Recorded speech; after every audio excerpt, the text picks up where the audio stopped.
Hello मेरे प्यारे बच्चों, आज हम पढ़ने जा रहे हैं कक्षा 8 का पाठ 1 सुभाषितानी। कक्षा 7 में भी जो पहला चैप्टर है वो है सुभाषितानी। सु का मतलब है अच्छा, सुंदर, मधुर और भाषित का मतलब है वचन। तो सुभाषित का सु प्लस सभाषित, सु उपसर्ग से युक्त भास धातु से शब्द बना है सुभाषित। सु का अर्थ है सुंदर, मधुर वचन। यह सुभाषित का अर्थ हो गया सुंदर वचन, मतलब इस चैप्टर में अच्छे अच्छे वचनों का कलेक्शन है और ये अच्छे अच्छे वचन बड़ी बड़ी पुस्तकों से लिया गया है, हमारे पुराणों से लिया गया है, हमारे नीति ग्रंथों से लिया गया है।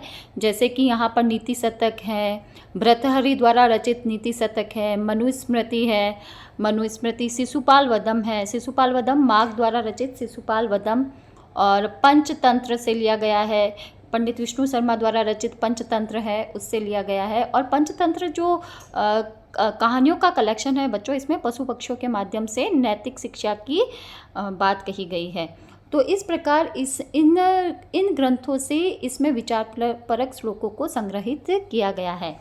तो इस पाठ में हम इनका कलेक्शन पढ़ेंगे, इन नीति संबंधी श्लोकों का कलेक्शन पढ़ेंगे। तो चलिए चलते हैं पहले श्लोक की ओर। तो पहला श्लोक है, गुणा गुणेज्ञेषु गुणाः भवन्ति ते निर्गुणं प्राप्ये भवन्ति दोषा सुस्वादु तोयाः प्रभवन्ति नद्यः समुद्रम असाध्ये भवन्ति अपेया। अब चिल्ड्रन, आप सभी 8th स्टैंडर्ड में हैं, तो 8th स्टैंडर्ड में संधि जो शब्द है, संधि जो व्याकरण की प्रक्रिया है, शब्दों को बनाने की जो प्रक्रिया है, उससे आपको परिचित होना बच्चों बहुत ज़रूरी है। अब मैं आप सभी से रिक्वेस्ट करूँगी, 8th क्लास के बच्चे जो भी इस चैप्टर को देख रहे हैं वो अपने सामने एक तो बुक रखें अपनी, रुचिरा जो NCERT के द्वारा लगाई गई पुस्तक है वो रखेंगे, और एक थोड़ा आप देखते हुए चलेंगे कि इन शब्दों को तोड़ा कैसे गया है। अब गुणा गुणेज्ञेषु गुणाः भवन्ति, गुण जो है वो गुणियों में रहने पर ही गुण होते हैं।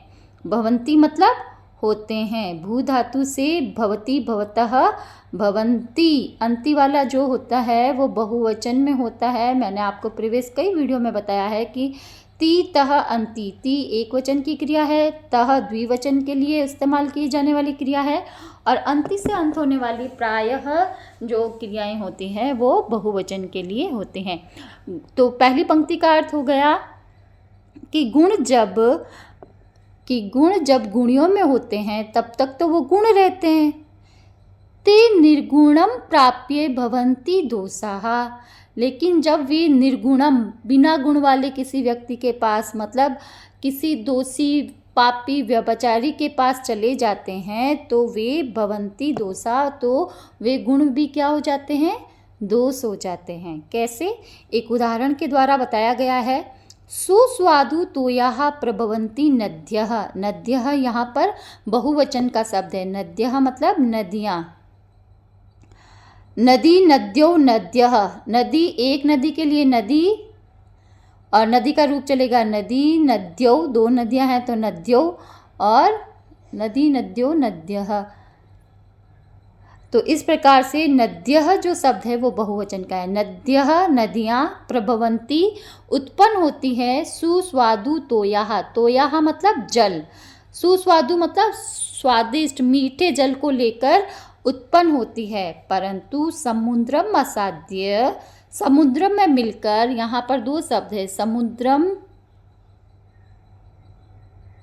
और असाध्य, असाध्य मतलब मिलकर, समुद्र में मिलकर भवन्ति अपेया। अब यहाँ पर भी दो शब्द है, भवन्ति प्लस अपेया। अब यहाँ पर दो शब्द, भवन्ति मतलब हो जाती है, अपेया मतलब बिना पीने योग्य हो जाती है, मतलब पीने योग्य नहीं रहती है। जब नदियाँ जो हैं वो उत्पन्न होती हैं तब तो कैसी होती है, वो स्वादिष्ट जल वाली होती है। नद्यः प्रभवन्ति, नदियाँ जब उत्पन्न होती है तो स्वादिष्ट जल वाली होती है। समुद्रम असाध्य, समुद्र में मिलकर वो भी क्या हो जाती है, अपेया, बिना पीने योग्य हो जाती है, मतलब पीने योग्य नहीं रहती है।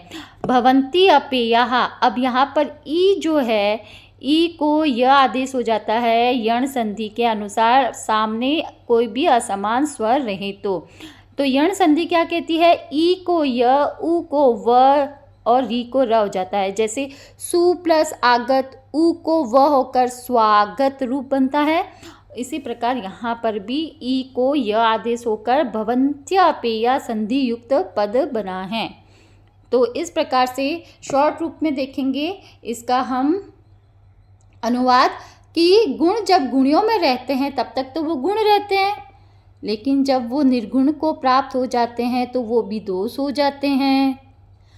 जिस प्रकार नदियाँ सुस्वादु तोयाः स्वादिष्ट जल को लेकर उत्पन्न होती हैं, परंतु समुद्रम असाध्ये भवन्ति अपेया, लेकिन समुद्र में मिलकर बिना पीने योग्य हो जाती है या अपेया हो जाती है, पीने योग्य उसका जल नहीं रहता है। उसी प्रकार गुण जब गुणियों में होते हैं तब तो वो गुण रहते हैं, लेकिन वो जब निर्गुणों में, दोषियों में, पापियों में मिल जाते हैं तो वो गुण भी दोष हो जाते हैं।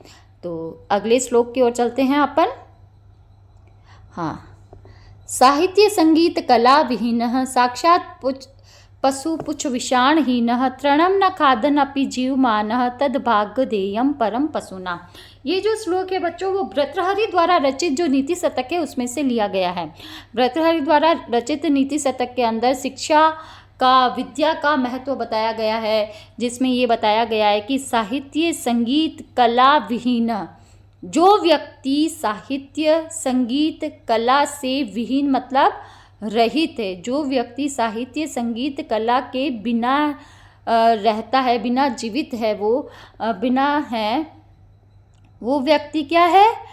साक्षात पशु पुच्छ विषाणहीन, वो व्यक्ति क्या है? साक्षात पशु के समान है। और वो कैसा पशु है? जिसके पुच्छ मतलब पूंछ नहीं है, विषाण मतलब सींग नहीं है। अब हम मनुष्यों के पूंछ और सींग तो होते नहीं है, लेकिन हम कहते हैं ना बिना पूंछ और सींग का निरा गधा है ये, बिना पूंछ और सींग का क्या है? ये जानवर है। बिना पूंछ और सींग का साक्षात पशु के समान वो मनुष्य है जो साहित्य संगीत कला के बिना है। जो व्यक्ति साहित्य संगीत कला के बिना जीवित है वो व्यक्ति साक्षात पशु के समान है। और कैसा पशु? साक्षात पूंछ और सींग के बिना, विषाण मतलब सींग, पूंछ और सींग से रहित साक्षात पशु के समान है। तृणं न खादन् अपि जीवमानः तद्भाग्यदेयं परमं पशूनाम्। अब यहाँ पर एक व्यंग्यात्मक बात कह दी कि तृणं न खादन् अपि जीवमानः। तृणम मतलब घास, तृणम मतलब घास, तृणम मतलब घास, घास को न खाते हुए वो जीवित है। ये पशुओं का क्या है? परम भाग्य है। ये मतलब पशुओं का परम भाग्य है कि वो घास को न खाते हुए जीवित है। वरना अगर सोचो कि मनुष्य अगर जानवरों के जैसे घास भी खाने लग जाता तो क्या जानवरों के लिए घास बच पाता? नहीं ना। तो यहाँ पर एक व्यंग्यात्मक बात कही गई है कि साहित्य संगीत और कला के बिना जीवित जो मनुष्य है वो पूंछ और सींग के बिना जो पशु होते हैं साक्षात उस पशु के समान है। लेकिन ये पशुओं के लिए बहुत ही सौभाग्य की बात है, बहुत ही भाग्य की बात है कि वो मनुष्य जो है तृणं न खादन् अपि जीवमानः, मतलब घास को न खाते हुए भी जीवित है। ये पशुओं का परम भाग्य है। तो इस प्रकार हमने ये 2 श्लोक किए। अब नेक्स्ट श्लोक की ओर चलते हैं बच्चों। लुब्धस्य नश्यति यशः पिशुनस्य मैत्री नष्टक्रियस्य कूलम् अर्थस्य परस्य अर्थपरस्य धर्मः विद्याफलं व्यसनिनः कृपणस्य सौख्यं राज्यं प्रमत्त सचिवस्य नराधिपस्य। यहाँ पर इस श्लोक में देखो ये जो नश्यति है वो एक क्रिया शब्द है सिर्फ। नश्यति मतलब नष्ट हो जाता है। क्या नष्ट हो जाता है? यहाँ पर अलग अलग एग्जाम्पल बताए गए हैं। नश्यति मतलब नष्ट हो जाता है। अब क्या नष्ट होता है? लुब्धस्य नश्यति यशः। लुब्धः मतलब लोभी मनुष्य का क्या हो जाता है? यश नष्ट हो जाता है। यश मतलब कीर्ति, उसका यस उसका जो नाम है वो खत्म हो जाता है, जो पुरुष लोभी होते हैं। पिशुनश्य मैत्री, पिशुन का मतलब होता है चुगलखोर, पिशुन का मतलब होता है चुगलखोर व्यक्ति की क्या खत्म हो जाती है, क्या नष्ट हो जाती है, मैत्री। चुगलखोर व्यक्ति की मित्रता नष्ट हो जाती है। मतलब दो अच्छे दोस्त थे और किसी एक दोस्त ने दूसरे दोस्त की चुगल कर दी, क्या बाद में उसकी मित्रता रहती है? नहीं ना। तो यहाँ पर नश्यति एक क्रियापद है, नष्ट हो जाता है। किसका क्या नष्ट हो जाता है? यहाँ पर 4-5 बातें कही गई है। तो पहली बात है कि लोभी पुरुष का यश नष्ट हो जाता है, चुगलखोर की मित्रता नष्ट हो जाती है। नष्ट क्रियस्य कूलम, नष्ट क्रियस्य मतलब जो आलसी हो गया है, जिसकी क्रिया ही नष्ट हो गई है, जिसका काम करने से मन हट गया है, उसका कुल का नाश हो जाता है, पूरे कुल का नष्ट हो जाता है। अर्थ परस्य धर्मः, अर्थ का मतलब होता है तो तीसरी बात क्या हो गई? जिसकी क्रियाएं नष्ट हो गई है उसके कुल का नाश हो जाता है, कुल का नाश हो जाता है।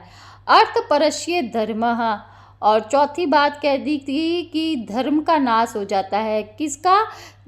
जिसने अर्थ परस्य, अर्थ का मतलब होता है धन, जिसने धन को महत्व देना शुरू कर दिया उसका धर्म नष्ट हो जाता है।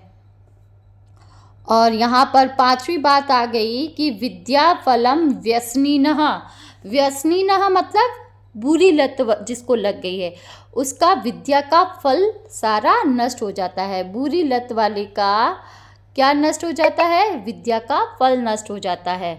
कृपणस्य शोख्यम, और कंजूस व्यक्ति का क्या खत्म हो जाता है? कंजूस व्यक्ति का क्या खत्म हो जाता है?